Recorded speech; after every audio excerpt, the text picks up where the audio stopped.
আমরা মাহে রমজান তো যা করবেন তা সওয়াব। এখন মসজিদের মধ্যে একটা দৌড়াদৌড়ি লাগে, 8 রাকাতের পরে উই হুই হুই মানুষ। আপনি আমাদের এই যে ছেলেগুলো 8 রাকাত না তো, আমি যদি কালকে শুরু করি propaganda, there is no concept of tarawih in Islam. আমাদের ছেলেগুলো তারাবি ও তো চাইবে বাঁচতে কোন রকম। এখন যে নতুন কনসেপ্ট আসতেছে Ahlul Quran, Ahlul Quran, people of Quran, what's their claim? Their claim is there is no such thing called hadith because it's been preserved after 300 years of prophetic demise. So these all are new addition by the Muslims. এটাই এগুলা মূল কাজ করে ওরিয়েন্টালিস্টরা। Orientalist মানে প্রাচ্যবিদ। প্রাচ্যবিদ মানে হচ্ছে আমাদের Bangladesh, India, Pakistan থেকে ভদ্রলোকরা চলে আসার সময়, হোয়াইট স্কিনরা চলে আসার সময়, তো ওরা তো অনেক দূরদর্শী। আমরা ইমোশনাল লোক, আমরা এত টেকনিক খেলতে পারি না। আমরা বাঙালি হোক, আমরা খারাপ মানুষ ঠিক, কিন্তু আমাদের অনেক ভালো গুণ আছে যেগুলো আপনি বাজারের মধ্যে কিনা পাওয়া যায় না। আমরা তো অত কিছু চিন্তা করি না, এরা চিন্তা করে। এরা চিন্তা করে যে এগুলারে দূরে থাকবো কিন্তু কন্ট্রোল করবো কেমনে। তখন ওনারা প্রথমে এই কাজ করেছে অক্সফোর্ড ইউনিভার্সিটিতে। অক্সফোর্ড ইউনিভার্সিটিতে তারা স্পেশাল একটা ডিপার্টমেন্টই খুলে, ওরিয়েন্টালিস্ট স্টাডি। আউটওয়ার্ডলি, বাহ্যিকভাবে তারা এটার নাম দেয় যে ওরিয়েন্টালিস্ট স্টাডি মানে, for example, to study the culture tradition of Bangali Muslims.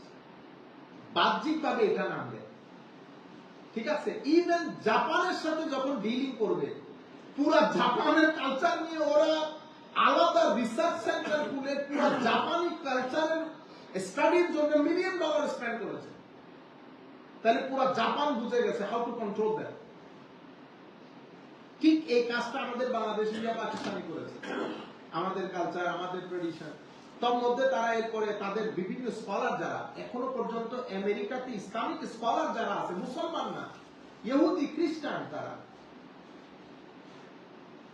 আমার তো মনে হয় না বাংলাদেশ, ইন্ডিয়া, পাকিস্তান বা পৃথিবীর বুকে তাদেরকে কম্পিট করতে পারবে এত বড় স্কলার কোথাও আছে, আজহার ইউনিভার্সিটি বাদে।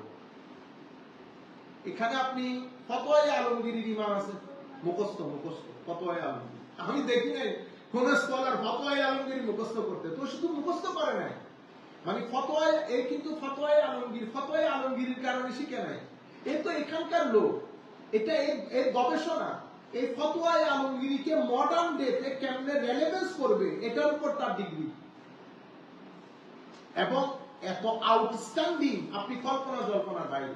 তো যাই হোক, ওরা এগুলা করার পরে ওরা চেক করে মুসলমানদেরকে, মানে কোন জায়গা মুসলমানদেরকে, বাংলাদেশ, ইন্ডিয়া, পাকিস্তান মুসলমানদেরকে উঠায় আর বসায়। তো তাদের একটা আইডিয়া ছিল, এটা মূল বিষয় হচ্ছে সবুজ গম্বুজ, মূল জায়গা সবুজ গম্বুজ। মানে এরা খারাপ মানুষ ঠিক, নামাজ দোয়া করে না ঠিক, কিন্তু আল্লাহ রাসূলের নাম শুনলে এরা কি হয়ে যায়, নারায়ে রিসালাতের স্লোগানে এরা এক হয়ে যায়। তাহলে কি করতে হবে এখন? ইউথের অন্তরে যে কোনো মূল্যে নারায়ে রিসালাত, আল্লাহ রাসূলের সাথে যে স্পিরিচুয়াল কানেকশন, মহব্বতের যে সম্পর্ক, সেটাকে গোড়া কাটতে হবে। সেই জায়গা থেকে কিছু বিষয় সমাজের মধ্যে তারা গবেষণা করেছে, বের করেছে। তার মধ্যে একটা হচ্ছে সুন্নাহর কোনো লিগ্যাল ভ্যালিডিটি নেই, মানে হাদিসের কোনো লিগ্যাল ভ্যালিডিটি নাই। এগুলোর উপর কিতাব কে লিখেছে? George F Sheikh, German scholar, তাদের কিতাব। মন্টেগোমারি ওয়া অনেক স্কলার এই সমস্ত কিতাবগুলো লিখেছে।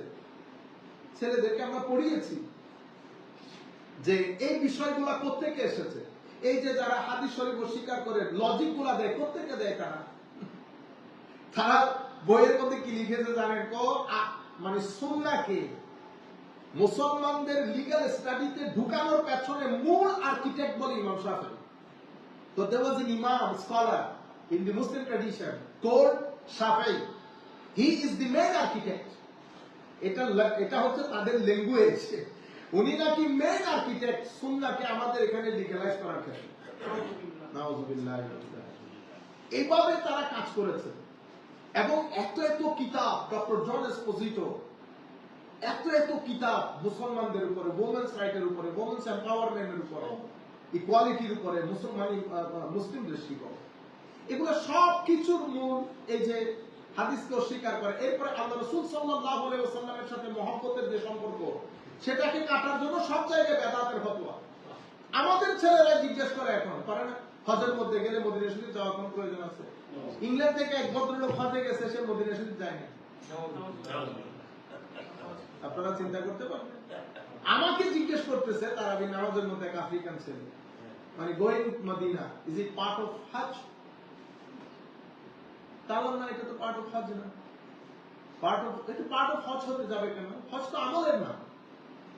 আমার নবীর দরবারে যাওয়া ইমানের নাম। ইমান আমল এক। সারা জিন্দেগি আমল না করে কেউ আপনাকে কাফের বলতে পারবে না, কিন্তু নবী পাকের সামনে বিন্দু পরিমাণ বেয়াদবি করলে আপনি সাথে সাথে দিন থেকে খারিজ হয়ে যাবেন। আমাদের এখানে ইমান হচ্ছে আসল জড়, শিকড়। আপনার গাছের মূল বিষয় হচ্ছে ইমান, এই শিকড়। আপনি শিকড় কেটে দিলে গাছ জিন্দা থাকে।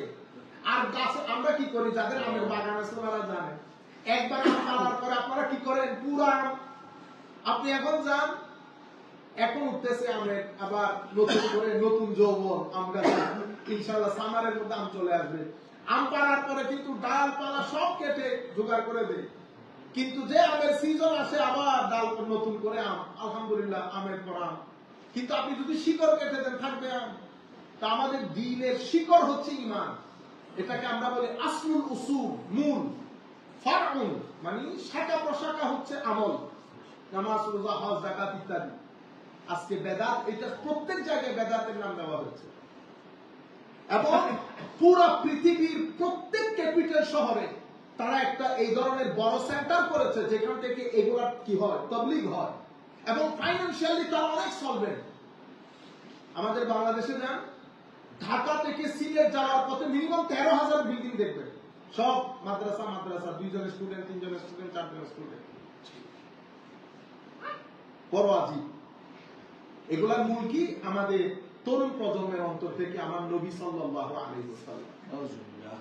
বুঝতে পেরেছেন? সুতরাং এই তাবির মধ্যে খবরদার ওই কোন যুক্তি ফুক্তির কোনো দরকার নেই। যা করবেন সব তো বেশি পাবেন, এমন না যে সব কম পাবেন। হ্যাঁ, এক্সট্রিমলি যদি মনে করেন খুব অসুস্থ, পারতেছি না, সেটা ভিন্ন জিনিস। মা বোনদেরকে যেটা বলবো, যে আপনারা যদি মনে করেন যে তারাবি একসাথে করা, আসলে তারাবি আমরা এখানে যেভাবে করি, এটা আমাদের সময়ের জন্য ভাবে করে ফেলি। তারাবি এমনিতে হচ্ছে একটু আস্তে আস্তে পড়া, ধীরে ধীরে। আমরা যখন মিশরে ছিলাম, তো মিশরে এক জায়গায় আমরা তারাবি করতাম। ওখানে প্রথম 10 রাকাত পড়ার পরে দীর্ঘ একটা গ্যাপ দিত, আমের জুস, তারপরে ওই কি বলে তেঁতুলের জুস খাইয়া খাইয়া অনেক লম্বা সময়, এরপর আবার শুরু করতাম। তো এখানে মা বোনদেরকেও বলবো, আপনারা একসাথে যদি করতে অসুবিধা হয়, প্রথমে 8 রাকাত পড়েন, পরে শুয়ে যান। শোয়ার পরে আবার উঠবেন না, উঠলে বাকিগুলা পড়েন, এরপরে তাহাজ্জুদ পড়েন, ঠিক আছে? কিন্তু তারাবির নামাজ মিস দিয়ে না, অনেক বড় ফজিলতপূর্ণ কাজ। বেশি বেশি করে দরুদ শরীফ পড়বেন। আর আমাদের পোলাপান যারা আছে সবাইকে বলবো, যারা দূর দূরান্ত থেকে শুনতেছে, কোরআনের খতম বাদে যেন মাহে রমাদান না যায়। যাদের কোরআন পড়া নিয়ে আসে না, তারা যতদিন কোরআন শিখতে পারবেন না, আল্লাহ রাসূলের ইশক, মহব্বত এগুলোর কথা মুখে আনবেন না, বেয়াদবি হবে। যারা কোরআন শরীফ পড়তে পারেন না, তারা কোরআন শরীফ শিখবেন, এই মাহে রমজানকে ঘিরে শিখবেন। যদি যতদিন কোরআন শরীফ শিখতে না পারবেন, তা আল্লাহ রাসূলের ইশক, মহব্বতের কথা মুখে আনিয়ে না। আমার নবী দিনকে রাত করেছে, রাতকে দিন করেছে, আর আমরা কোরআন শরীফ করতে পারি। এবং কোরআন শরীফের ভরপুর খতম, এবং কোরআন শরীফ সম্পর্কে চিন্তা করে অন্তত সূরা বাকারা অর্থ সহকারে পড়েন, অন্তত সূরা বাকারার অর্থ যেন আপনাদের আসে। আল্লাহ আমাদের হামি ও নাসির হোক। এবং তাহাজ্জুদ নামাজ যেন মিস না হয় কোনোভাবে। 2 রাকাত করলাম, 4 রাকাত না, ভরপুর তাহাজ্জুদের জন্য 1 ঘন্টা সময় রাখবেন। ইফতারির, সেহরির আগে কাজ আছে, কাজ থাকবে, এটা থেকে আপনি বের হতে পারবেন না। কাজ কাজের জায়গায় থাকবে। শুধুমাত্র আল্লাহর দরবারে ফরিয়াদ করবেন, তৌফিক আল্লাহ দেয়। যে ব্যক্তিকে আল্লাহ তৌফিক দেয়, সে আধা ঘন্টা ঘুমের পরও আল্লাহ তাকে শুনে পরে সতেজ এবং সবল রাখে। কত বড় বড় মুরব্বী বুজুর্গ, 90 বছরের বুড়া মানুষ দেখছি, এখনো পর্যন্ত 40 বছরের যুবকের মতো। কেন? সিনার ভিতরে মহব্বত যতটুকু, আল্লাহর তৌফিক ততটুকু। কোন ধরনের মেডিকেশন বাদ দিয়ে আপনি উনি বলেছেন 80 types of diseases you can save yourself. মানে ফাস্টিংটা হিলিং এর দায়িত্ব পালন করে। এবং উনি আরো চমৎকার দেখিয়েছেন তো পৃথিবীতে এই যে ফাস্টিং না খেয়ে থাকা, এটা শুধুমাত্র মানুষের মধ্যে না, এটা জীবজন্তুর মধ্যেও পাওয়া যায়। তো উনি ওখানে দেখিয়েছেন যে স্নোফল কান্ট্রিতে যখন মাস 3 মাস সবকিছু কাভার্ড বাই স্নো, যেমন এখন এখানে দেখতেছেন না সব জায়গায় আমরা না গাড়ি চালাইতেছি, কিন্তু মাঠ ঘাট যেখানে পশু পাখি দৌড়ায় সব জায়গা তো বরফে আবৃত। তো স্নোফল কান্ট্রিতে 3 মাস বরফে আবৃত থাকে। তো ওরা কি করে, ওরা হাইবারনেশন, পাহাড়ের উপরে উঠে যায়, উঠে ঘুমাইতে থাকে। তো এই খাদ্যের অভাবে কোনো জন্তু কিন্তু মারা যায় না। নব যৌবন নিয়ে স্নো যখন শেষ হয় তারা ফেরত আসে জনপদে, তাদের যেখানে থাকার জায়গা। তো এখান থেকে উনি বলতেছেন যে প্রত্যেক মানুষের উচিত বছরে 60 দিন রোজা রাখা। পরে বোঝা গেছে যে উনি খ্রিস্টান, তো খ্রিস্টানদের আর্লি পিরিয়ডে তারা কি করতো, 60টা 2 মাস রোজা রাখতো। বুঝতে পেরেছেন? তো আমাদের এই জায়গায় আমাদের ধর্ম আমাদেরকে যেটা দিয়েছে আল্লাহ পাকের মেহেরবানিতে, তো এটার মূল বিষয় যেটা আল্লাহ রাব্বুল আলামিন ইরশাদ করেছেন, লাআল্লাকুম তাত্তাকুন, মুত্তাকি হওয়া। হযরতে আবু হুরায়রা রাদিয়াল্লাহু তাআলা আনহু, ওনাকে জিজ্ঞেস করা হয়েছে, এক ব্যক্তি জিজ্ঞেস করতেছেন, হুজুর এই আমাকে একটু বলতে পারবেন হুজুর তাকওয়া কি জিনিস? আন্না রাজুলান সাআলা আবু হুরায়রা রাদিয়াল্লাহু তাআলা আনহু আনিত তাকওয়া। এক ব্যক্তি জিজ্ঞেস করতেছে হযরত আবু হুরায়রাকে, হুজুর তাকওয়া কাকে বলে? তো আবু হুরায়রা তাকে বলেছেন, হাল আখাস্তা তারিকান যাতা শাওক, তুমি কখনো কাঁটাযুক্ত রাস্তায় হেঁটেছো? উনি বলতেছেন, না, হ্যাঁ হেঁটেছি। ক্বালা ফাকাইফা কুনতা তাসনাউ ইযা রাআইতা শাওক, তুমি যখন রাস্তা দিয়ে হাঁটার সময় কাঁটা দেখো তো তুমি কি করো? তো উনি বলতেছেন, আদিল আনহা, হয় আমি কাঁটা থেকে বিরত থাকি, হ্যাঁ, হয় কাঁটাকে অ্যাকসিড করে যাই, অথবা কাঁটা থেকে দূরে থাকি, অথবা আমি আমার যে ফুটস্টেপ এটাকে সংকীর্ণ করে ফেলি যাতে কাঁটা আমার পায়ে না লাগে। তখন হযরতে আবু হুরায়রা বলতেছেন, ফাকাযালিকা তাকওয়া, তাকওয়া এটাকেই বলে। মানে তো এই পৃথিবীতে নফসের কাঁটা পড়া আছে, শয়তানের কাঁটা পড়া আছে, দুনিয়ার কাঁটা পড়া আছে। এই কাঁটাগুলো দেখে শুনে চলার নাম তাকওয়া। কিভাবে সেটা আমরা ফার্দার আরেকটু আপনাদের সম্মুখে আল্লাহ যতটুকু তৌফিক দান করেন। আমি তো পূর্বে হাদিস শরীফটা বলেছি, আবারও বলছি আপনাদের, আমাদের ধর্মের মধ্যে যদি আপনি কোরআনে পাক দেখেন, তো আমরা সাধারণত কোরআন শরীফের আয়াত জানি 6666টি আয়াত। আমরা মানে দূর দূরান্ত থেকে লোকজন দেখবে, আমি নট একাডেমিকলি স্পিকিং, আমি জেনারেলি স্পিকিং। একাডেমিক পর্যায়ে যখন আমরা ছাত্রদেরকে পড়াই, আমরা ডিফারেন্ট হতে পড়াই। 6666 যদি জেনারেলি ধরি, তো কোরআনে পাকের মধ্যে আকীদা আমল সংক্রান্ত আয়াতের সংখ্যা 500 থেকে 550 এর ভিতরে। আমরা যদি 600 ধরি, তবুও 6000 আয়াত রয়ে গেছে। এই 6000 আয়াতের সাবজেক্ট ম্যাটার কি? এটা আমাদের জন্য অসম্ভব মানে মনোযোগ আকর্ষণের জায়গা, যে 6000 আয়াতের সাবজেক্ট ম্যাটার কি। উলামায়ে কেরাম বলছেন, আমাদের দ্বীনে 75 to 80% জোর দেওয়া হয়েছে আখলাকের উপর, চরিত্রের উপর। 75 to 80% আমাদের ধর্মে জোর দেওয়া হয়েছে মুআমালাতের উপরে, ইন্টারঅ্যাকশন। আমার সাথে আপনার উঠা বসা, আমার সাথে আপনার ইন্টারঅ্যাকশন, আমার সাথে আপনার ডিলিংস, আমার সাথে আপনার কথাবার্তা, আমার সাথে আপনার আচরণ। এই মুআমালাত 78 to 80% গুরুত্ব আমাদের ধর্মের মধ্যে এটার উপর দেওয়া হয়েছে। আমার নবী সাল্লাল্লাহু আলাইহি ওয়াসাল্লাম লম্বা হাদিসের মধ্যে আমি আপনাদেরকে বলেছিলাম, আমার নবী নামাজের কথা বলেছেন, যাকাতের কথা বলেছেন, হজের কথা বলেছেন, সদকার কথা বলেছেন। সবকিছু বলার পরে বলতেছে, মুআজ তুমি যদি চাও আমি তোমাকে কি বলবো সবকিছুর এসেন্স, মূল কোন জায়গায়? বলতেছেন, ইয়া রাসূলুল্লাহ আমাকে বলেন। আমার নবী জিহ্বা বের করলেন, জিহ্বা ধরলেন, হি হোল্ড হিজ টাং, এবং বলেছে এই জিহ্বা সংবরণ করো, এটা সবকিছুর নষ্টের মূল।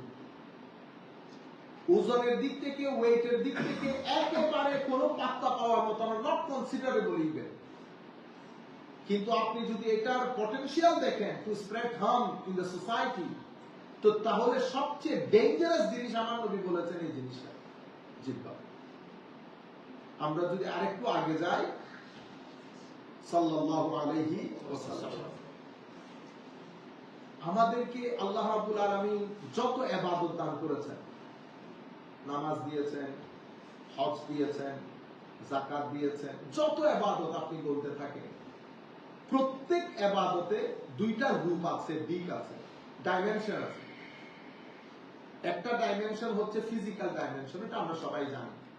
যেমন আমি যখন হজ করতেছি, তো হজের মধ্যে আমি উকুফে আরাফা করলাম, মানে আপনি এখানে কোনো কাজ না, আরাফার ময়দানে গিয়ে আপনি বসে থাকবেন। এরপরে আমরা কি করি? তাওয়াফ করি, কাবা শরীফের চতুর্দিকে তাওয়াফ করি। আমরা সাফা মারওয়াতে যাই, কি করি আমরা সাফা মারওয়াতে? কোনো ইবাদত নাই, সাফা এবং মারওয়ার মধ্যে আমরা সাই মানে হাঁটি। এই তাবৎ কাজগুলা বাইরে থেকে দেখলে এক ধরনের, বাইরে থেকে আমরা কি দেখি? কিছু মানুষ দোয়া করতেছে আর হাঁটতেছে। তাওয়াফের মধ্যে কিছু মানুষ চতুর্দিকে তাওয়াফ করতেছে, ঘুরতেছে, হাঁটতেছে, দোয়া করতেছে। এখন দোয়ার সাথে আরেকটা জিনিস অ্যাড হয়েছে, সেটা হচ্ছে লাইভ করা। আমরা যারা আছি দূর দূরান্ত থেকে যারা শুনতেছে, সকলের প্রতি অনুরোধ, এই তোয়াফ, এই সমস্ত কাজ করার সময় অন্তত মোবাইলটা ইউজ না করে, আল্লাহ মেহেরবানি করে। তাহলে এই তাবৎ ইবাদতের একটা জাহেরি দিক, যেটা মানুষ সবাই দেখতেছে, এভরিবডি ইজ ওয়াচিং ইট, কিন্তু একটা জিনিস কেউ ওয়াচ করতে পারে, সেটা ইবাদতের ভিতরের সাইড। তাইলে যত আমল আল্লাহ দান করেছেন, সমস্ত আমলের একটা জাহেরি, একটা বাতিনি, একটা প্রকাশ্য, একটা অপ্রকাশ্য। যেটা প্রকাশ্য দিক, সেটা হচ্ছে সেই আমলের গ্রহণযোগ্যতার মূল হচ্ছে ওই জিনিসটা। সেটা কি? একনিষ্ঠতা, আপনার সিনসিয়ারিটি এবং আপনার ইন্টেনশন, আপনার নিয়ত এবং নিয়তের খুলুসিয়ত। একটা হচ্ছে ইন্টেনশন, একটা হচ্ছে সিনসিয়ারিটি অফ ইওর ইন্টেনশন। এই দুইটাই জিনিস দেখা যায় না, না হজে দেখা যায়, না নামাজে দেখা যায়, না যাকাতে দেখা যায়, না মসজিদে দেখা যায়, না টুপিতে, না পাঞ্জাবিতে, কোনো কিছুতে দেখা যায় না। কিন্তু আল্লাহ সমস্ত ইবাদতগুলো কবুল করার আগে জাহেরি সাইড পরে দেখেন, আগে বাতিনি সাইড দেখেন। আমার নবী, এটা হযরত আবু হুরায়রা বর্ণিত রাদিয়াল্লাহু আনহু, আমার নবী ইরশাদ করছেন, আল্লাহ রাব্বুল আলামিন, ইন্নাল্লাহা লা ইয়ানজুরু ইলা আজসামিকুম, আল্লাহ রাব্বুল আলামিন আপনি শরীরে কি কাপড় পরেছেন এটা দেখেন না, বাল ইয়ানজুরু ইলা কুলুবিকুম ওয়া আমালিকুম, আল্লাহ আপনার আমলের ভিতরের সাইড, যেটার সাথে কলব বাতিলের সম্পৃক্ত, সেটা দেখেন।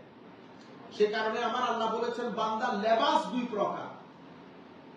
মাহে রমজান আমাদেরকে তাকওয়ার লেবাসের শিক্ষা দেয়। তাইলে লেবাস, একটা শরীরের লেবাস, একটা কলব বাতিলের লেবাস। তো দুই লেবাসের মধ্যে আমার আল্লাহ বলছেন, লিবাসুত তাকওয়া যালিকা খায়র, সবচেয়ে উত্তম লেবাস হচ্ছে কলব বাতিলের লেবাস। এবং এই কলব বাতিলের লেবাসটা কিভাবে করব, সেটা শিখার জন্য আল্লাহ মাহে রমাদান মুসলমানদেরকে দান করেছেন। এবং এই কলব বাতিলের যে লেবাস, আমার নবী কি পরিমাণ গুরুত্ব দিয়েছেন ওই দিন, এই হাদিস শরীফটা আরো কোথাও বলেছি মনে হয়। আমার নবী সাহাবায়ে কেরামকে দেখে বলতেছেন, ইয়াকুম ওয়াল জুলুস ফিত তুরুকাত, আমার সাহাবায়ে কেরাম। এটা হযরত আবু সাঈদ আল গিফারি রাদিয়াল্লাহু তাআলা আনহু কর্তৃক বর্ণিত হাদিস। আমার নবী ইরশাদ করতেছেন, তোমরা রাস্তায় বসিও না। রাস্তায় উঠা বসা আমরা বাংলাদেশ স্বাভাবিকভাবে আমাদের ম্যাক্সিমাম কর্মকাণ্ড পোলাপাইন বসে থাকে রাস্তায়। তো তখনকার কমিউনিটি সেন্টার ছিল না। সাহাবায়ে কেরাম যা কিছু করতেন রাস্তার মধ্যে কথাবার্তা বলতেন। আমার নবী নিষেধ করেছেন না রাস্তায় বসিও না। রাস্তায় বসা আমার সাহাবীদের পার্সোনাল স্ট্যাটাসের সাথে যায় না। It doesn't go with your status, so don't do this. তখন সাহাবায়ে কেরাম বললেন, মা লানা বুদ্দু ইয়া রাসূলুল্লাহ সাল্লাল্লাহু আলাইহি ওয়াসাল্লাম, রাস্তায় বসা ছাড়া তো আমাদের অন্য কোনো উপায় নাই। আমরা প্ল্যানিং প্রোগ্রামিং যা কিছু করি সবকিছু রাস্তার মধ্যেই করি ইয়া রাসূলুল্লাহ। তখন আমার নবী ইরশাদ করেছেন, যদি রাস্তার মধ্যে বসতেই হয় আর অন্য কোনো উপায় না থাকে তো ফাতুত তারিকা হাক্কাহু, রাস্তার হক আদায় করো। দেখছেন অবস্থা, আমরা ভাই বোনের হক আদায় করি না। আমার নবী রাস্তার হকের কথা বলেছেন। মানে এটা এত আজীব বিষয়। আমি ইংল্যান্ডের মধ্যে একটা বড় ইয়ার মধ্যে আমাদের একটা মিটিং চলছিল, সরকারি বেসরকারি পর্যায়ে বেশ কিছু লোক, রাইটস এন্ড রেসপন্সিবিলিটি। তো আমি তাদেরকে বললাম যে কোনো বক্তব্য নয়, আমি শুধু আমার নবীর একটা হাদিস তুলে ধরব, যে নবী রাস্তার হক আদায় করতে বলে, বাকি হক এবার আপনারা বিচার করেন। ফাতুত তারিকা হাক্কাহু, সাহাবায়ে কেরাম জিজ্ঞেস করলেন, ইয়া রাসূলুল্লাহ রাস্তার হক কোনগুলা? আমার নবী সাল্লাল্লাহু আলাইহি ওয়াসাল্লাম ইরশাদ করেছেন, গাদ্দুল বসর, তোমার দৃষ্টি নিচে রাখবা। রাস্তায় যখন কথা বলবো তো রাস্তার মধ্যে অনেক ধরনের লোক যাবে, ডান বাম দেখা। এই হাদিসের উপরে আমল, আমি আমেরিকার বিষয় তার আপনাদেরকে বলতে পারবো না, আমেরিকাতে আমার এত বেশি এক্সপিরিয়েন্স নেই। তা আমি ইংল্যান্ডের কথা আপনাদেরকে বলতে পারবো। ইংল্যান্ডে যদি আপনারা রুমে ঘরের ভিতরে সোফায় বসে সবাই মিলে আলাপ করেন, উইন্ডো যদি খোলা থাকে, কোন ব্রিটিশ লোক যদি পাশ দিয়ে যায়, দুনিয়া উল্টে যাবে, সে কখনো উইন্ডো দিয়ে আপনাকে দেখে আপনারা কি করছেন সেটা দেখবে না। কিন্তু যদি আপনি আমার কথা বলেন, আমি দেখব। রাসূল পাকের হাদিসের উপর আমরা আমল করতে পারি, যারা আমল করেছে তাদেরকে আল্লাহ ইজ্জত দান করেছে।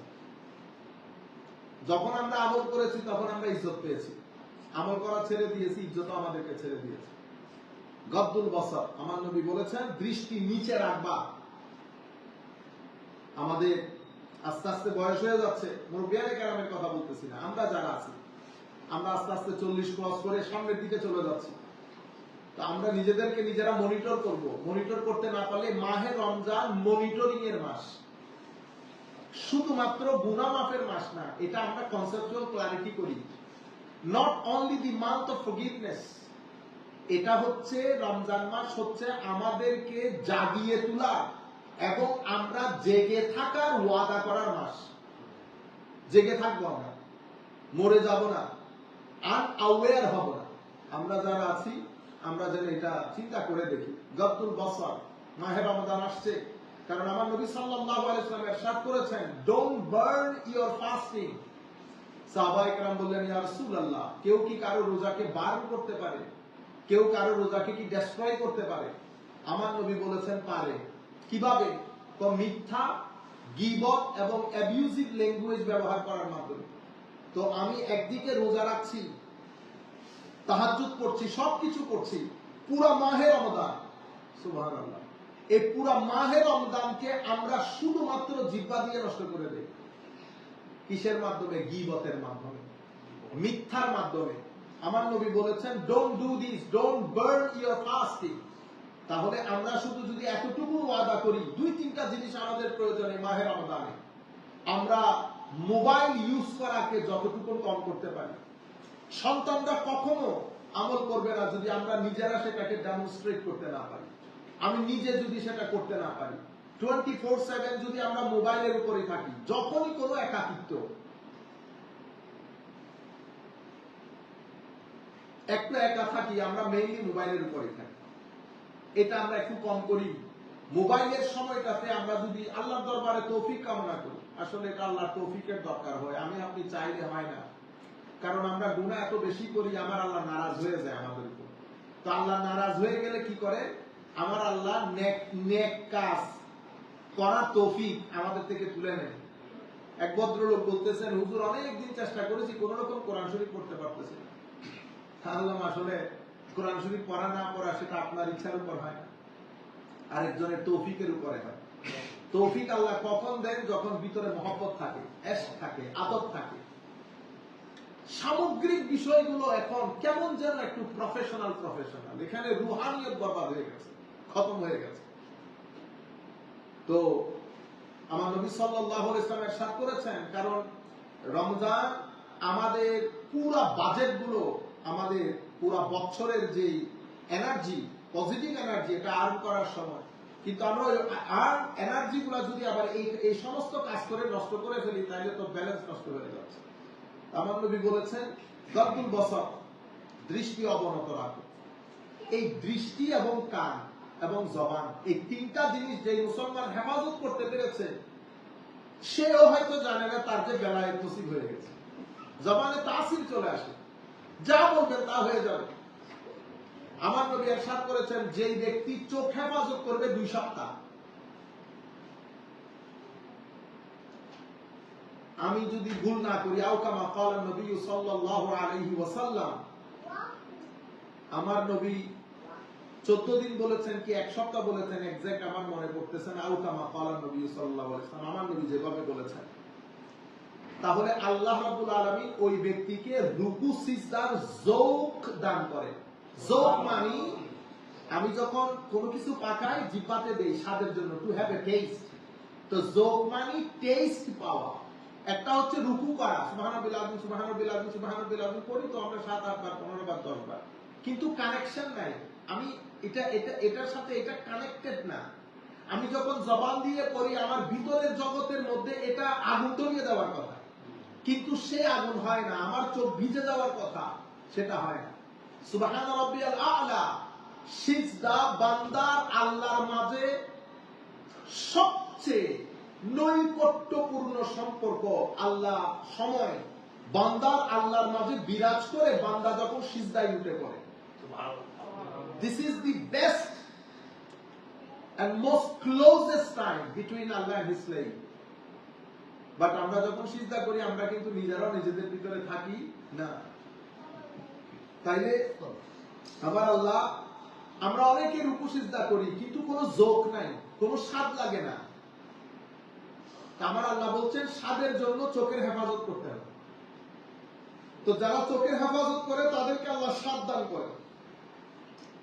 আর সুফিয়ায়ে কেরাম বলেছেন, আল্লাহ রাসূল হাদিসে পাকের মধ্যে ইরশাদ করেছেন, হাদিসে পাকের নির্যাস বর্ণনা করেছেন সুফিয়ায়ে কেরাম। তো যারা 40 দিন পর্যন্ত যে কোনো আমল ইখলাসের সাথে করে, আল্লাহ রাব্বুল আলামিন তাদের জবানের মধ্যে তাসির দিয়ে দেয়। সুবহানাল্লাহ। জবানের মধ্যে তাসির দান করে। এবং এই কান মেইন যে আমাদের যে faculty of senses, the sense of perception যেগুলাকে বলি, তার মধ্যে এই কান, মুখ এবং চোখ। মাহে রমাদানে কেউ যদি বলে যে প্রি রমাদান, আমরা তো মাসলা মাসাইল বলি, মাসলা মাসাইলও জরুরি, অসম্ভব জরুরি, কিন্তু শুধু মাসলা মাসাইল খেয়াল করলে হবে না, মূল বিষয়গুলো আমাদের ভিতরকে স্বীকার করা। তাহলে দুইটাই জরুরি, একটা পিঠ, একটা পেট। পিঠ থেকে পেট যেমন আলাদা করা যায় না, তো ঠিক সেরকম মাসলা মাসাইল এবং এই বিষয় যেগুলো বলতেছে, এগুলো একটা আরেকটা পরিপূরক। আমার নবী সাল্লাল্লাহু আলাইহি ওয়াসাল্লাম অতঃপর ইরশাদ করলেন, ওয়া কাফুল আযা। তাইলে রাস্তার হক প্রথম হচ্ছে দৃষ্টি অবনত রাখা, দৃষ্টি অবনত রাখা। আমার নবী সাল্লাল্লাহু আলাইহি ওয়াসাল্লাম অতঃপর ইরশাদ করলেন যে তোমরা রাস্তার মধ্যে যদি কোনো কষ্টদায়ক বস্তু থাকে, সেটা কি করবা? রিমুভ করে ফেলবা, মানুষ যেন পথচারীর জন্য যেন সহজ হয়ে যায়। এরপরে আমার নবী ইরশাদ করেছেন, ওয়া রাদ্দুস সালাম, রাস্তায় গল্পের মধ্যে মত্ত হয়ে যায় না, মানুষ আসা যাওয়া করার সময় সালাম দিচ্ছে, তাদের সালামেরও যেন কি হয়? জবাব হয়। ওয়া'মুর বিল মা'রুফ ওয়ানহা আনিল মুনকার ওয়া নাহয়ুন আনিল মুনকার ওয়া আমরুন বিল মা'রুফ ওয়া নাহয়ুন আনিল মুনকার। আমার নবী সাল্লাল্লাহু আলাইহি ওয়াসাল্লাম ইরশাদ করেছেন, ভালো কাজে মানুষকে ভালোর প্রতি ইন্সপায়ার করা, মোটিভেট করা, খারাপ কাজ থেকে মানুষকে দূরে রাখা, এই 5টা আমার নবী বলেছেন রাস্তার হক। কেউ যদি রাস্তায়ও বসতে চায়, তো সে যেন এই বিষয়গুলো খেয়াল রাখে। আমি যে আপনাদেরকে বললাম যে পুরা বিষয়গুলো আখলাক কেন্দ্রিক, চরিত্র কেন্দ্রিক। মানুষের সাথে ওয়েলকামিং হওয়া জরুরি। প্রথম দেখাতে, কথাবার্তা বলাতে মানুষ মোটিভেটেড হয়ে যায়। কিন্তু তিনটা জিনিস মানুষকে আল্লাহর রহমত থেকে বঞ্চিত করে। তিনটা জিনিস: টাকা, ইলম মানে নলেজ, এবং সামাজিক স্ট্যাটাস। এই তিনটা জিনিস মানুষকে মেইনলি, মোস্টলি, প্রায় আল্লাহর রহমত থেকে বঞ্চিত করে। যারা সোশ্যাল স্ট্যাটাস নিয়ে চলে তারা সবার সাথে মিশতে পারে না, কি একটা যেন তাদেরকে দূরে টেনে ধরে রাখে। যাদের টাকা পয়সা আছে বেশি, তাদেরও মাঝখানে একটা দেওয়াল দাঁড়িয়ে থাকে। যাদের নলেজ বেশি, তারা নিজেদেরকে একটু আলাদা করতে চায়। এই তিনটা জিনিস যার ভিতরে আছে, সে যদি আখলাকটাকে একটু ইমপ্রুভ করে, নার্চার করে, নিজের কল্প বাতিলের উপর ডমিনেট করতে পেরেছে, সে দুনিয়াতেও সাকসেসফুল হয়েছে, আখিরাতেও সাকসেসফুল হয়েছে। সুবহানাল্লাহ। দুনিয়াতে সাকসেসফুল কেমনে হয়? লাহুমুল বুশরা ফিল হায়াতিদ দুনিয়া ওয়াল আখিরাহ। আমার আল্লাহ বলছেন দুনিয়াতেও সুসংবাদ, আখিরাতেও সুসংবাদ। দুনিয়াতে কেমনে সুসংবাদ? তো দুনিয়াতে ওরা যেখানে যায় বাজার বসে যায়, মানুষ পিছনে পিছনে দৌড়ায়, মানুষের প্রশংসা, এটা দুনিয়ার সুসংবাদ। আর আখিরাতের কোনটা জানা যায়, প্রমাণ হয়ে যায়, জানাজাতে প্রমাণ। সেই কারণে মানুষের সাথে যখন মিশবেন, কথা বলবেন, হাম্বল হবেন, যতটুকু সম্ভব পোলাইট হওয়া, হাম্বল হওয়া, মডারেট, একটু নিজেদেরকে একটু ছোট করে উপস্থাপন করা, এই জিনিস যারা করতে পেরেছে সফলকাম হয়েছে দুনিয়াতেও এবং আখিরাতেও। কিন্তু আমরা এই তিনটা জিনিসকে ওভারকাম করতে পারি না। এটা আমি যেটা আপনাদেরকে বলতেছি, আমি এক্সপেরিয়েন্সের আলোকে বলতেছি। আল্লাহ রাব্বুল আলামিন আমাদের হামি ও নাসির হোক। আমিন। হযরতে আমর বিন আবাসা রাদিয়াল্লাহু আনহু আমার নবীর দরবারে আসেন। আমার নবীকে জিজ্ঞেস করেছেন, ইয়া রাসূলুল্লাহ সাল্লাল্লাহু আলাইহি ওয়াসাল্লাম, মাল ইসলাম? হুজুর, ইসলাম কি? ইসলাম কাকে বলে? আমার নবীকে ইতোপূর্বে জিবরিল আমিন জিজ্ঞেস করেছিল, মাল ইসলাম? আমার নবী বলেছেন, ইসলাম লা ইলাহা ইল্লাল্লাহ বলা, নামাজ পড়া, রোজা রাখা, হজ করা, যাকাত দেওয়া, পিলার্স অফ ইসলাম যেটাকে বলে। কিন্তু এই জায়গার মধ্যে এসে আমার নবীর জবাব ভিন্ন হয়েছে। আমার নবী ওই জবাব এখানে দেন নাই। আমার নবী জবাব দিয়েছেন, ইসলাম হচ্ছে তুইবুল কালাম ওয়া ইতআমুত তাআম। তো ইসলাম হচ্ছে সুন্দর কথা বলা, মানুষকে খাওয়ানো। সুন্দর কথা বলা, মানুষকে খাওয়ানো মানে যারা অভাবী মানুষ, ক্ষুধার্ত মানুষ, তাদেরকে খাওয়ানো, অথবা ইতআমুত তাআম, মানুষকে খাওয়ানো, এবং গুড ওয়ার্ড, হাম্বল ওয়ার্ড, মানুষের সাথে যখন ওয়াকুলু লিন-নাসি হুসনা, আমার নবী, আমার আল্লাহ কোরআনে পাকের মধ্যে ইরশাদ করেছেন, ওয়াকুলু লিন-নাসি হুসনা, মানুষের জন্য কি করো? মানুষের সাথে সৎ ব্যবহার করো, ভালো আচরণ করো। এখন এই জিনিসগুলা কিন্তু আমাদের ভিতরে নাই। ইসলাম বলতে গিয়ে আমার নবী 1 লক্ষ 2 লক্ষ বলেছেন। ইসলাম কি? কতিবুল কালাম, ভালো ব্যবহার করা, সুন্দর কথা বলা। এগুলা একটু যদি আমরা চিন্তা করে দেখি, এগুলা মাহে রমজানের প্রিপারেশনের জন্য অসম্ভব প্রয়োজন। আমরা নিজেদেরকে মনিটর করে আমরা যারা আসি, আমরা 40 ক্রস যারা করতেছি, মুরব্বিয়ানে কেরাম, আমাদের জন্য অসম্ভব জরুরি আমরা জবানটাকে কিভাবে চালাইতেছি। এর পরবর্তীতে আমার নবীকে জিজ্ঞেস করেছি, ইয়া রাসূলুল্লাহ, মাল ঈমান? ঈমান কি? তাহলে আমরা জানি ঈমান আকীদার নাম, আল্লাহতে বিশ্বাস, নবীতে বিশ্বাস। কিন্তু আমার নবী এখানে ঈমান কি বলার পরে জবাব দিয়েছেন, আস-সাবর ওয়াস সামাআ। আমার নবী বলেছেন ঈমান হচ্ছে পেশেন্স এন্ড টলারেন্স, ধৈর্য ধারণ করা এবং সহনশীল হওয়া, এটা ঈমান। সত্যিকার মুমিনের পরিচয় কি? সত্যিকার মুমিন ধৈর্যশীল হয় এবং সহনশীল হয়। দুইটা জিনিস আমাদের বাংলাদেশ, ইন্ডিয়া, পাকিস্তানে টর্চলাইট দিয়ে খুঁজে পাওয়া যায়। এই দুইটা জিনিস আমাদের মাঝে নাই বললেই চলে। এমনিতে প্রথম কাতারের মুসল্লি আমি, কিন্তু আমি মসজিদ থেকে বের হতে হতে, এই জন্য আমাদের লোকজন বলে সব সময় যে 10 বার হজ করলাম বা 10 বার হজ করেছেন, কই হজের কোনো আলামত লক্ষ্য করা যায় না। যেই মুখ সেই মুখ রয়ে গেছে, যেই ব্যক্তি সেই ব্যক্তি, সকাল সন্ধ্যা গালি দেয়। আমাদের চোখে দেখা, মসজিদ থেকে বের হয়, হাঁটুর উপরে লুঙ্গি উঠে যায়। ইন্না লিল্লাহি ওয়া ইন্না ইলাইহি রাজিউন। এটা হয় কেন? কারণ হচ্ছে আমি ইমানের আমলের বীজ যেগুলো এখানে বপন করছি, সাথে মুখ চোখ কান দিয়ে যে আগাছাগুলো বপন করছি, তো আগাছা এত বেশি হয়, আসল বীজ আর নজরে আসে না। ওই দানের ছাড়া আমাদের কৃষকরা যদি আগাছা আপলিফট না করে, তো আগাছা এত বেশি হয়ে যায়, দানের ছাড়া নজরে আসে না। আপনি আম বাগানে দেখিয়ে, আম বাগানের মধ্যে আপনি যদি 2 মাস না যান, যাদের আমের বাগান আছে তারা জানবে, 2 মাস যদি না যান, তো ওখানে আর আমের গাছ নজরে আসবে না। এমনি এমনি করে সাইড করে করে দেখতে হবে যে আমের গাছ কোনটা।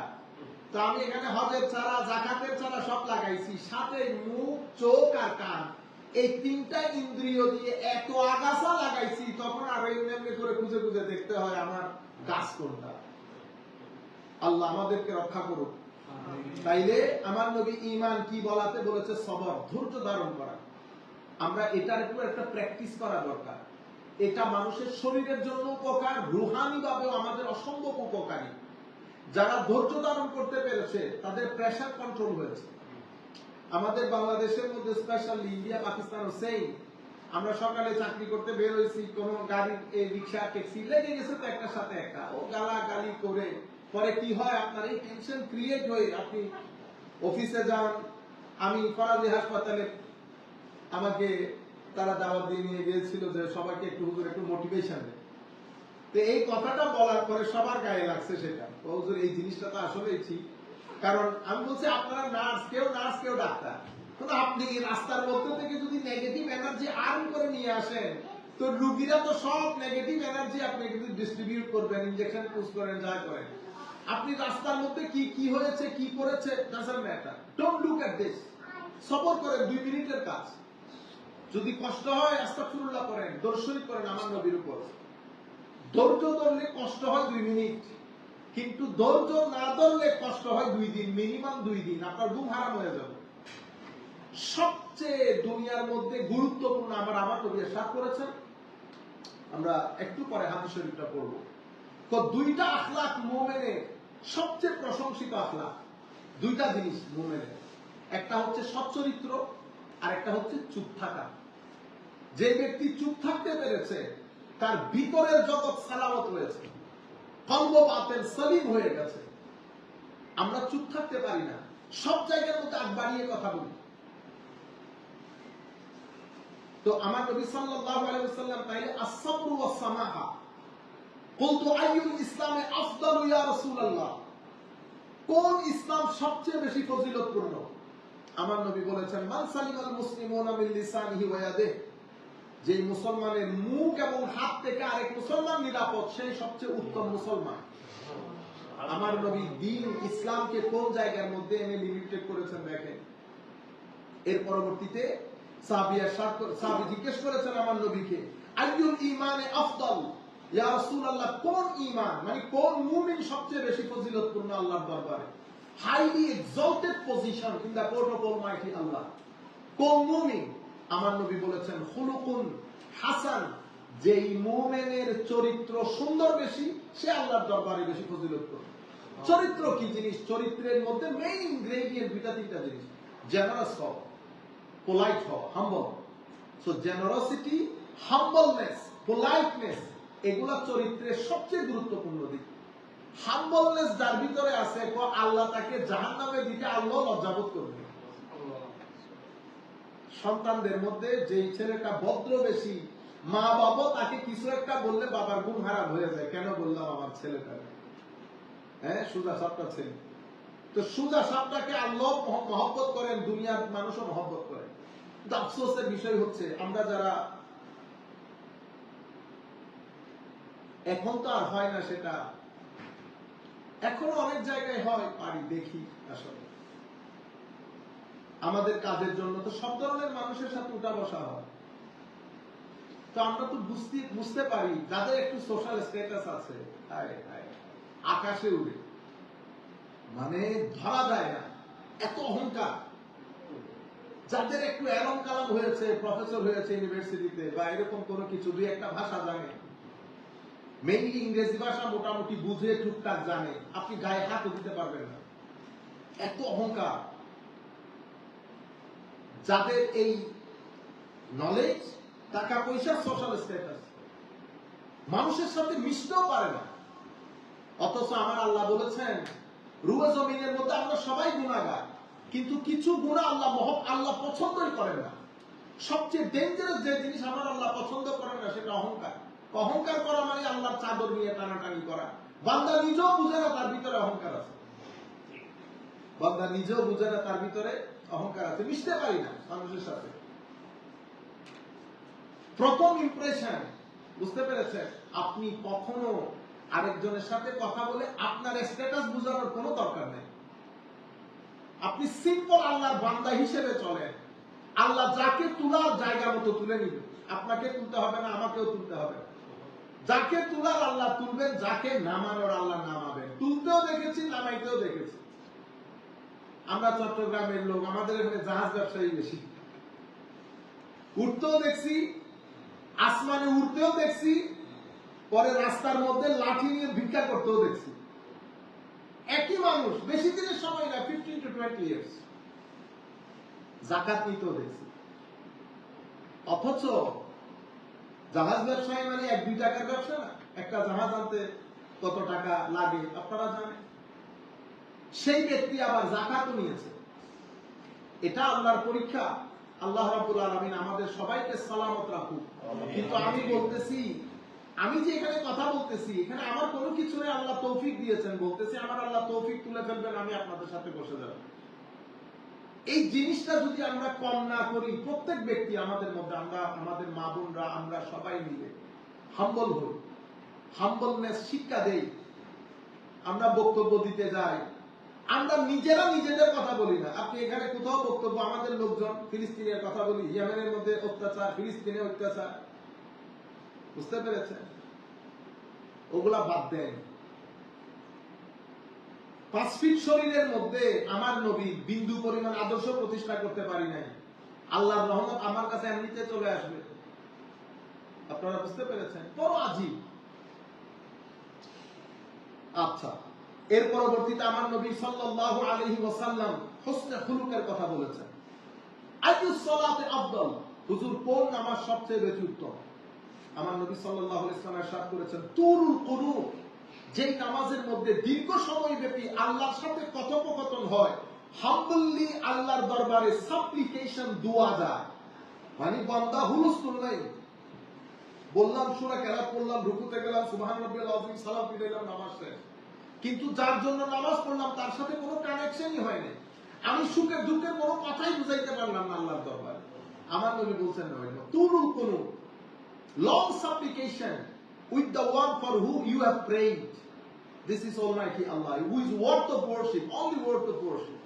আমি যখন নামাজ পড়তেছি, আমি সুখে দুঃখের কথা আমার আল্লাহকে বুঝাবো না। এটা আল্লাহর সাথে মুকালামা চলতেছে। আপনি যখন বলতেছেন আলহামদুলিল্লাহি রাব্বিল আলামিন, আমার আল্লাহ বলছেন হামিদানি আবদি, আমার বান্দা আমার প্রশংসা করছে। আপনার প্রত্যেক লফজের জবাব দিচ্ছেন আল্লাহ। তো এটা কনভারসেশন ইজ গোইং অন। যখন কনভারসেশন চলতেছে, আমি কিন্তু প্রেজেন্ট না। তো আমি physically present, spiritually I am not there. তো আপনি when you are spiritually not there in the conversation, you are absent minded. আপনি যদি এমনিতে চিন্তা করে দেখেন, এটা এক ধরনের বেয়াদবি হয়। আমরা ক্লাসের মধ্যে আমরা যখন পড়াই, আমাদের ছাত্ররা যখন আমাদের চোখে চোখ না রেখে প্রশ্ন করে, তখন আমরা এটাকে আমাদের চরম গায়ে লাগে, বেয়াদবি মনে করি। আমরা অনেক সময় ক্লাস থেকে বের করে দেই। You are not allowed to sit in my class. আপনি যদি এতটুকু ম্যানার্স এন্ড এটিকেটস না জানেন যে প্রশ্ন করতে হলে প্রশ্ন কিভাবে করতে হয়, তখন আমি আল্লাহর দরবারে প্রত্যেকদিন নামাজ পড়তেছি, সূরা ফাতিহা পড়তেছি, কিন্তু আমি আল্লাহ রাব্বুল আলামিনের সাথে কনভারসেশনের যে ম্যানার্স এন্ড এটিকেটস, এটা মেইনটেইন হয় না। এই কারণে নামাজের বরকত হয় না। নামাজ অনেক মহান জিনিস, যা আল্লাহ রাব্বুল আলামিন আল্লাহর নবীর বরকতে, আল্লাহর নবীর ওসিলায় আমাদেরকে দান করেছেন। কিন্তু আমরা এটাকে ওইভাবে প্র্যাকটিক্যালি আমাদের জন্য আমরা ব্যবহার করতে পারছি না আল্লাহর দরবারে। দোয়া, আল্লাহ যে উদ্দেশ্যে নামাজ দিয়েছেন, মাওলাই করিম যেন মাহে রমজানের সাদকায় আমাদেরকে ওই তৌফিক দান করেন। জিজ্ঞেস করেছেন আমার নবীকে, ইয়া রাসূলুল্লাহ সাল্লাল্লাহু আলাইহি ওয়াসাল্লাম, হুজুর আইয়ুল হিজরাতে আফদল, কোন হিজরত সবচেয়ে উত্তম? হিজরত আপনারা জানেন, টু মাইগ্রেট। আমার নবী মক্কা শরীফ থেকে মদিনা শরীফ হিজরত করেছেন। তো হিজরতের শাব্দিক অর্থ হচ্ছে হাজারা ইয়াহজুরু, মানে তারাকা ইয়াতরু, ছেড়ে দেওয়া। তো হিজরত মানে কি? আমার নবী বলেছেন আল্লাহ যা অপছন্দ করেন তা ছেড়ে দেওয়া হচ্ছে সবচেয়ে উত্তম হিজরত। যা আল্লাহ পছন্দ করেন তা ছেড়ে দেওয়া, পরিত্যাগ করা, এটাই হচ্ছে সবচেয়ে বড় হিজরত। কোন জিহাদ সবচেয়ে উত্তম জিহাদ? আমার নবী বলেছেন আমার সাহাবী ঘোড়া থেকে পড়ে গেল, আমার সাহাবী শরীর দিয়ে জর্জর রক্ত পড়ছে, ঘোড়া পড়ে গেছে, এই জিহাদ সবচেয়ে উত্তম জিহাদ। ইয়া রাসূলুল্লাহ সাল্লাল্লাহু আলাইহি ওয়াসাল্লাম রাতের কোন সময় বা কোন সময় সবচেয়ে উত্তম? আমার নবী ইরশাদ করেছেন জৌফ আল লাইল আল আখির, রাতের শেষ ভাগ সবচেয়ে উত্তম সময়। আমাদের জীবন সুখে দুঃখে আমাদের জীবন কাটে। এখানে সবসময় সুখও থাকবে না, সবসময় দুঃখও থাকবে না। কাজে আমাদের জীবনে যখন উত্থান পতন হয়, আমাদের জীবনে যখন সুখ দুঃখ সুখ আসে, আমরা মানুষের কাছে যাওয়ার আগে যেন রাতের শেষ ভাগে আল্লাহর দরবারে দাঁড়াই। আপনি যদি আল্লাহর দরবারে দাঁড়িয়ে বলেন আল্লাহ এই হাত আমি কারো কাছে যেন পাততে না হয়, আমার আল্লাহ করবেন, আপনাকে বেনিয়াজ রাখবেন সবসময়। সুতরাং আগে মানুষের সাথে শেয়ার করার আগে যে কোনো বিষয়ে আল্লাহর সাথে শেয়ার করেন। রাতের শেষ ভাগে উঠেন, মানুষ যখন ঘরের মানুষ যখন শুয়ে যায়, সোফায় বসেন, জায়নামাজে বসেন, আল্লাহর দরবারে আল্লাহর সাথে কথা বলেন, আমি আপনার বান্দা, কেন আমি মানুষের কাছে যাব? কেন আমি ধারে ধারে যাব? আপনি আমার স্রষ্টা, আপনি আমার পালনকর্তা, বলা আপনি দয়া করেন। আপনি আমাকে এমন পরীক্ষা করিয়েন না আল্লাহ যেটা আমি নিতে পারবো না। আমি গরিব শরীফ দুঃখ, আমি খুব খুব খুব দুর্বল মানুষ হব। হ্যাঁ, আপনি আমাকে তৌফিক দান করলে আমি পাহাড়ের সামনে দাঁড়িয়ে যেতে পারি। আল্লাহর দরবারে আল্লাহর সাথে কথা বলেন, যে কোনো সমস্যাতে আল্লাহর সাথে কথা বলেন। আমরা একেবারে শেষ পর্যায়ে আরো একটা হাদিস বলে শেষ করে দিব। হযরতে আবু হুরায়রা রাদিয়াল্লাহু তাআলা আনহু থেকে বর্ণিত, উনি এটা মুসলিম শরীফের হাদিস। আমার নবী বলেছেন তোমাদের কান, চোখ আর মুখ, তো এই তিন সেন্স যদি ঠিক হয়ে যায় তো তোমাদের স্বপ্ন সুন্দর হয়ে যাবে। আমাদের স্বপ্ন তিন ধরনের হয়। একটা স্বপ্ন আল্লাহর পক্ষ থেকে বান্দার জন্য সুসংবাদ হয়। ওয়াও! স্বপ্নের মাধ্যমে আল্লাহ বান্দাকে সুসংবাদ দান করেন, গ্রেট টাইমস। আর একটা তাহযীর মিনাশ শয়তান, শয়তানের পক্ষ থেকে হয়, আপনাকে ভয় লাগিয়ে দেয়, দেখবেন ঘুমের মধ্যে ঘেমে গেছে। আর একটা স্বপ্ন আপনার নফস থেকে হয়। কেন নফস থেকে?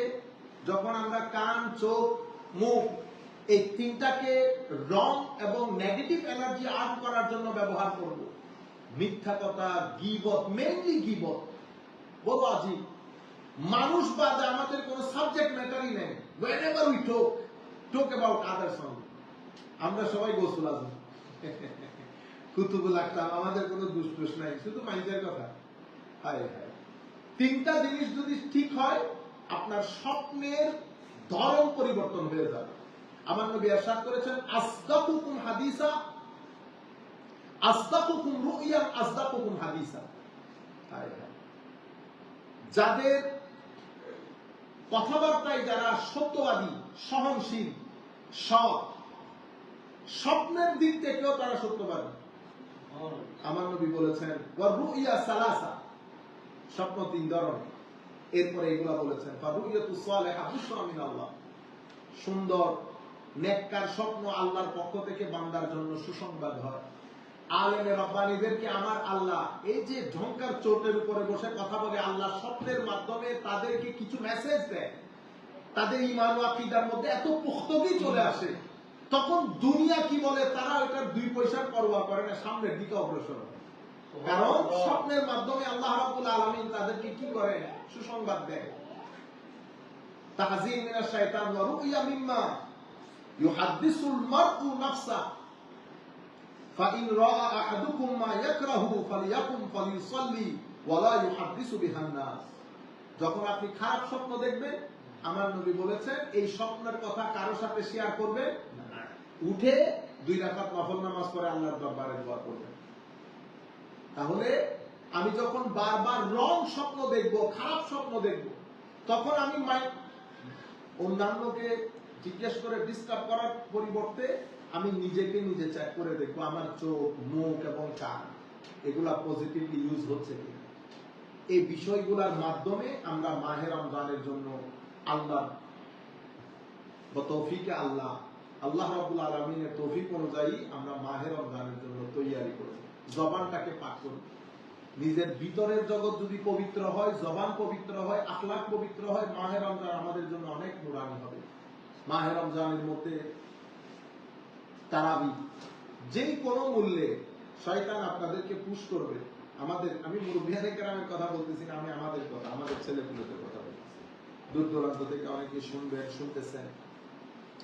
আজকে কাজ করে আসছি, কাজ করে আসলে ইয়া থাকে না, এটা বাংলাদেশ না। এগুলা হচ্ছে শয়তান আপনাকে কনভিন্স করার বিভিন্ন রূপ ধরন। বহুত বড় বড় বুজুর্গের বিভিন্ন ভাবে মারে, পুশ করে। বুঝতে পেরেছেন? তোর বেটা ডায়াবেটিস বেড়ে গেছে, আজকে করে ফেল, আজকে আর যাইতে হবে না। এগুলো মাহে রমজানের মধ্যে আমার নবী সাল্লাল্লাহু আলাইহি ওয়াসাল্লাম যে নামাজগুলা পড়তেন তার মধ্যে তারাবি অন্যতম। তারাবি 8 রাকাত 4 রাকাত এগুলো কোনদিন কানেও নিয়ে না, সব শয়তানি আলাপ। এগুলো আগে ছিল না কোনোদিন। বুঝতে পেরেছেন? মক্কা শরীফ, মদিনা শরীফে 8 রাকাত তারাবি জিন্দেগিতে হয়নি, ইদানিং শুরু হয়েছে। বুঝতে পেরেছেন? পৃথিবীর এত দেশ ঘুরলাম, এত বড় বড় আলেমের রব্বানি, কারো বুঝে আসে নাই। এটা এই 5-10 বছরে আমাদের বুঝে চলে আসছে।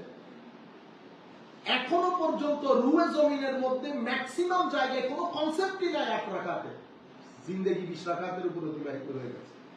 এটা আমার সাবজেক্ট ম্যাটার না, নাইলে বলতাম। এর পরবর্তীতেও আমরা মাহে রমজান তো যা করবেন তা সওয়াব। এখন মসজিদের মধ্যে একটা দৌড়াদৌড়ি লাগে, 8 রাকাতের পরে হুই হুই হুই মানুষ। আপনি আমাদের এই যে ছেলেপুলাগুলো 8 রাকাত না, তো আমি যদি কালকে শুরু করি propaganda, there is no concept of tarawih in ইসলাম।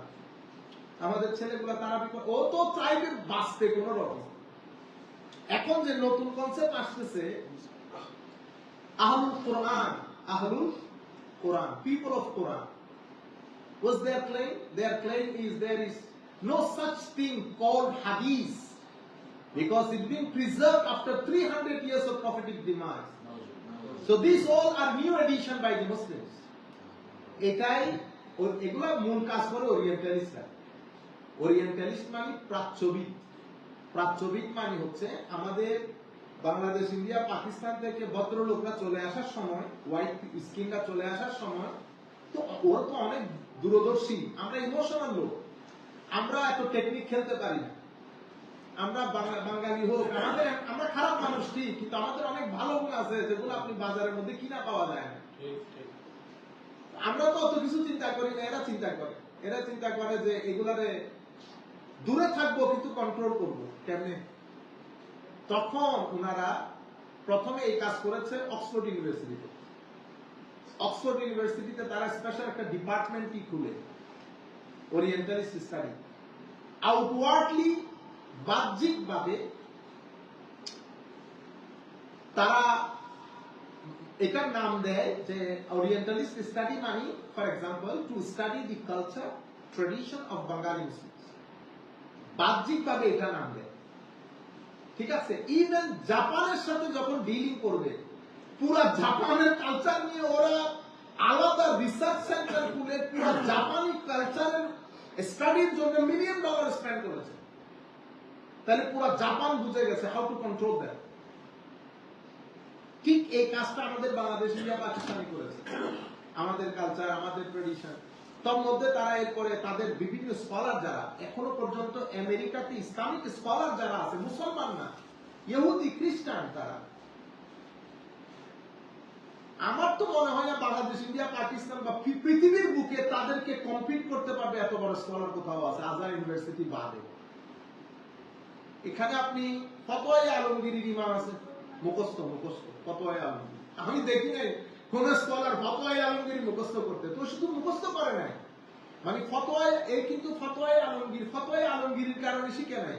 এই তো এখানকার লোক, এটা এর গবেষণা, এই ফতোয়া আলমগীরকে মডার্ন ডেতে কেমনে রেলেভেন্স করবে এটার উপর তার ডিগ্রি, এবং এত আউটস্ট্যান্ডিং আপনি কল্পনা জল্পনার বাইরে। তো যাই হোক, ওরা এগুলা করে করার পর ওরা চেক করে মুসলমানদেরকে মানে কোন জায়গা মুসলমানদেরকে বাংলাদেশ ইন্ডিয়া পাকিস্তানের মুসলমানদেরকে উঠায় আর বসায়। তো তাদের একটা আইডিয়া ছিল এটা মূল বিষয় হচ্ছে সবুজ গম্বুজ, মূল জায়গা সবুজ গম্বুজ, মানে এরা খারাপ মানুষ ঠিক, নামাজ দোয়া করে না ঠিক, কিন্তু আল্লাহ রাসূলের নাম শুনলে এরা কি হয়ে যায়, নারায়ে রিসালাতের স্লোগানে এরা এক হয়ে যায়। তাইলে কি করতে হবে এখন?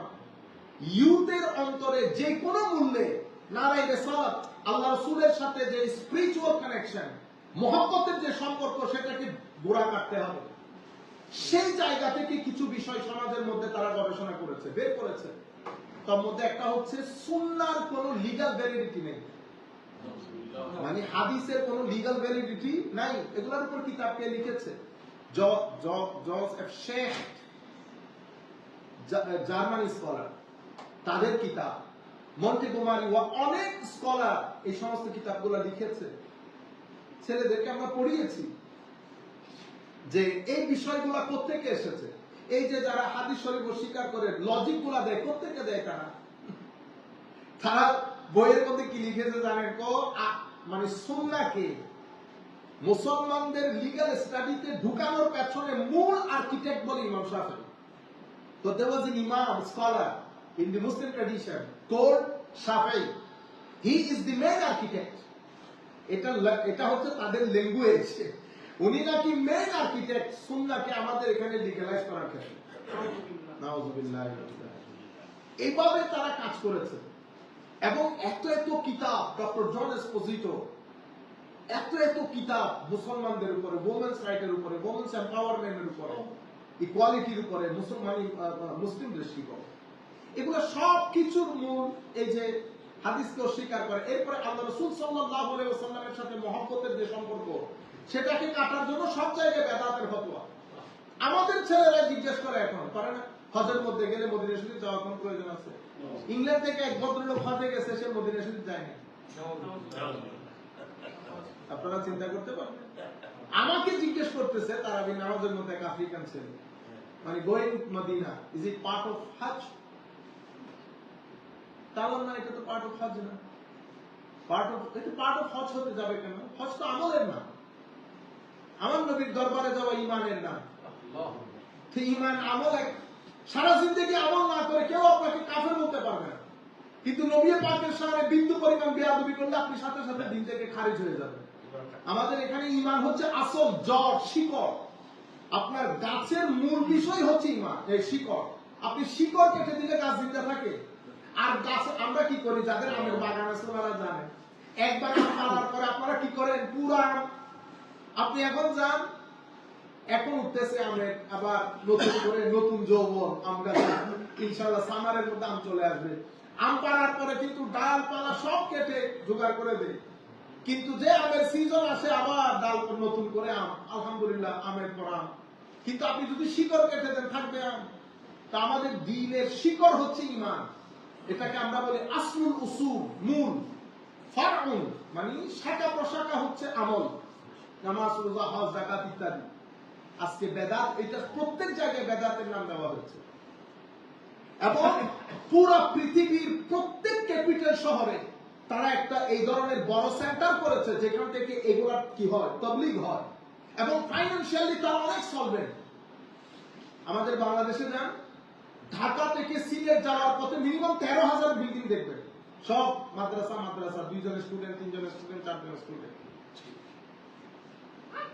বড় আজীব। এগুলার মূল কি? আমাদের তরুণ প্রজন্মের অন্তর থেকে আমার নবী সাল্লাল্লাহু আলাইহি ওয়াসাল্লাম।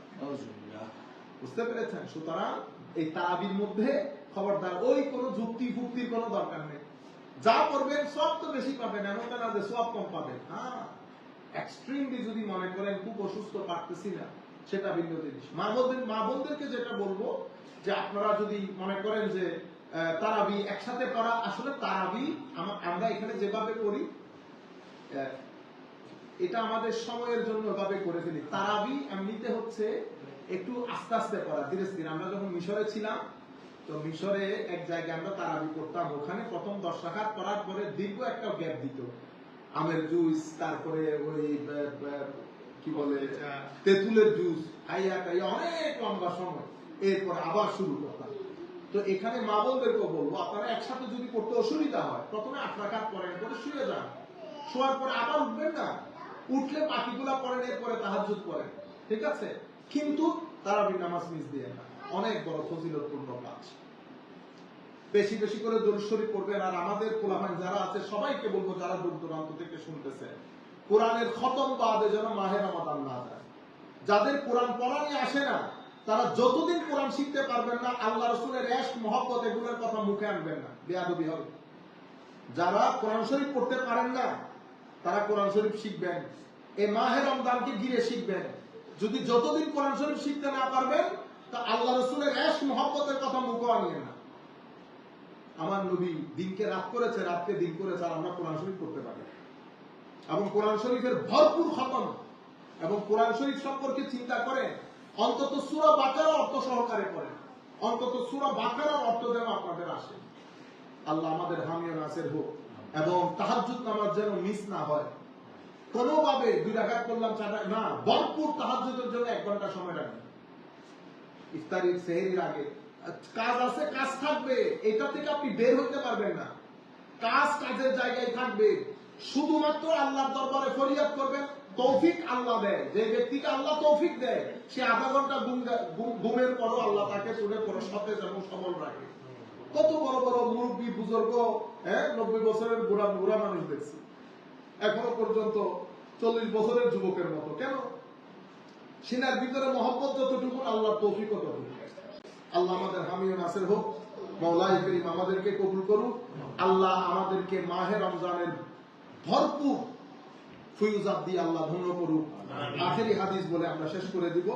আন আনাস ইবনে মালিক রাদিয়াল্লাহু আনহু আন্না রাসূলুল্লাহ সাল্লাল্লাহু আলাইহি ওয়াসাল্লাম قال عليك بحسن الخلق وطول الصمت فوالذي نفسي بيده ما تجمل الخلائق بمثلهما।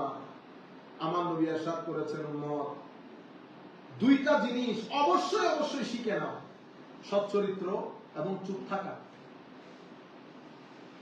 আমার নবী ইরশাদ করেছেন, আল্লাহর কসম করে বলতেছি, এই 2টা জিনিস দিয়ে মানুষ নিজেদেরকে যতটুকু সৌন্দর্যমণ্ডিত করতে পারে, তা অন্য কোনো কিছু দিয়ে পারে না। চুপ থাকা এবং সৎ চরিত্র, ভালো মানুষ হওয়া, ভদ্র হওয়া। একদিনে ফেরেশতা হইতে পারবো না, কিন্তু ভদ্র তো হইতে পারবো। মানুষকে কষ্ট দেওয়া বন্ধ করে দেয়।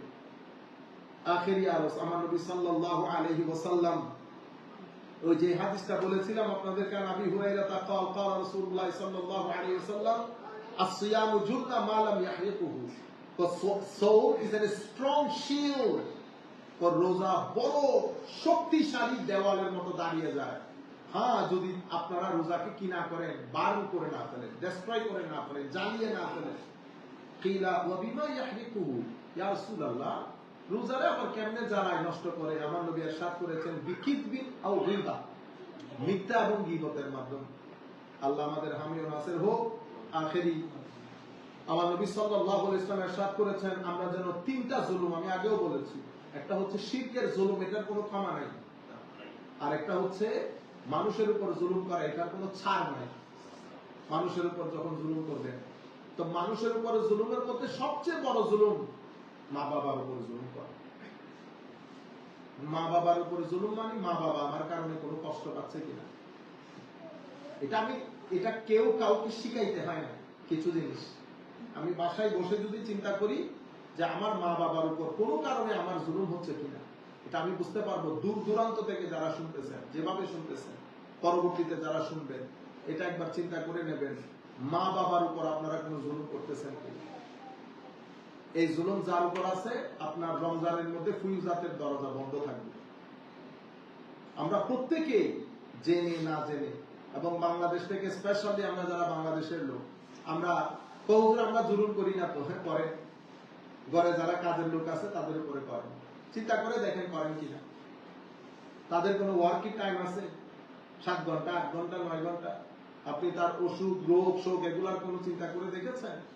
তাদেরকে মানুষ মনে করেন। আল্লাহ বরকত দান করবে। তাবিজওয়ালার কাছে যাইতে হবে না, তাবিজওয়ালার কাছে ঘুরতে হয়, কারণ ঘরের মধ্যে যখন জুলুম হয়, সেই ঘর থেকে শান্তি চলে যায়। আগে আমাদের মা বোনরা, আমাদের মুরব্বীরা মুরগি জবাই করলে আগে বড় টুকরাটা ওর জন্য রেখে দিও। এখন আমরা ছোট টুকরাটা রাখি। যখন শান্তি ছিল, এখন শান্তি নাই।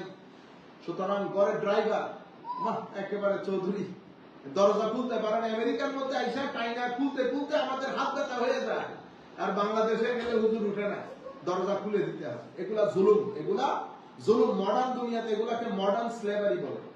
আমরা বাংলাদেশিরা পাকিস্তানে আমরা যারা কাজের লোক রাখি, আমরা মডার্ন স্লেভারি রোগে আক্রান্ত। এই জুলুম গুলার কারণে আমাদের ঘর থেকে শান্তিও চলে যাচ্ছে, বরকতও চলে যাচ্ছে।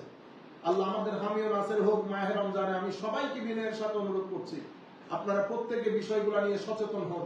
রমজান আসবে আর যাবে, আল্লাহ রাব্বুল আলামিনের দয়া ফিউজার থেকে আমরা বঞ্চিত হব। কাজেই আমার নবী ইরশাদ করেছেন, জুলম তিন ধরনের। একটা শিরকের জুলম, শিরকের জুলম এটা কোনো ক্ষমা নাই। মানুষের উপরে জুলম, এটার কোনো ছাড় নাই। আর একটা জুলুম যেটা আমি নিজের উপর নিজে করি, আমার আল্লাহ যাকে ইচ্ছা ক্ষমা করবেন, যাকে ইচ্ছা ধরবেন। আল্লাহ তিন জুলুম থেকে আমাদেরকে রক্ষা করুক।